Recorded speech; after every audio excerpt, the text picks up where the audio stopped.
कभी आपने बात की हिंदू राष्ट्र की उनसे? नहीं, जरूरत ही नहीं। हम कभी सरकार के भरोसे हिंदू राष्ट्र के नहीं है। एक बात और बड़ी विचित्र। कैसे बनेगा? हम समझाते। हिंदू, इस देश का हिंदू अपने आप को पहले कट्टर हिंदू बनाए, अच्छा, तब भारत हिंदू राष्ट्र। कट्टर हिंदू की जरूरत क्या है? आप अंधविश्वास फैलाते हैं और अपने मतलब को बताते हैं कि हमको दिखता है, ये कहते नहीं दिखता है।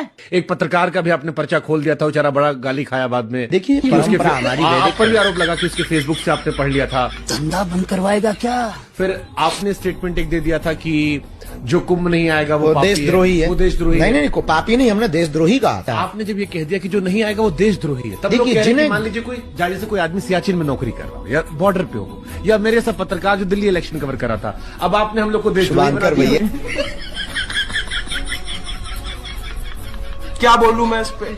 कौन से हिंदू राष्ट्र की बात कर रहे हैं आप जाटों के हिंदू राष्ट्र की बात कर रहे हैं, गुर्जरों के हिंदू राष्ट्र की बात कर रहे हैं, आप ब्राह्मणों के हिंदू राष्ट्र की बात कर रहे हैं, या दलितों के हिंदू राष्ट्र की बात कर रहे हैं? जिस देश में हिंदू धार्मिक उत्सवों के अलावा कभी एक नहीं हो पाया, उस देश में आप हिंदू राष्ट्र की बात कर रहे हैं। रविदास जयंती एक अलग समाज मना रहा है, विश्वकर्मा जयंती एक अलग समाज मना रहा है। जिस समाज ने ईश्वर को समाज में बांट दिया, आप उससे हिंदू राष्ट्र की कल्पना कर रहे हैं। आप मंदिरों में जाइए, आप पुजारी को 100 रुपए दीजिए, वो आपको भगवान के चरणों का प्रसाद लाके दे देगा। आप उसी पुजारी को 500 रुपए का नोट दीजिए, वो आपको गर्भगृह में प्रवेश करवा देगा। उसी पुजारी को आप 1000 रुपए दीजिए और शिवलिंग के ऊपर बैठाकर उनके साथ आपका अभिषेक करवा देगा।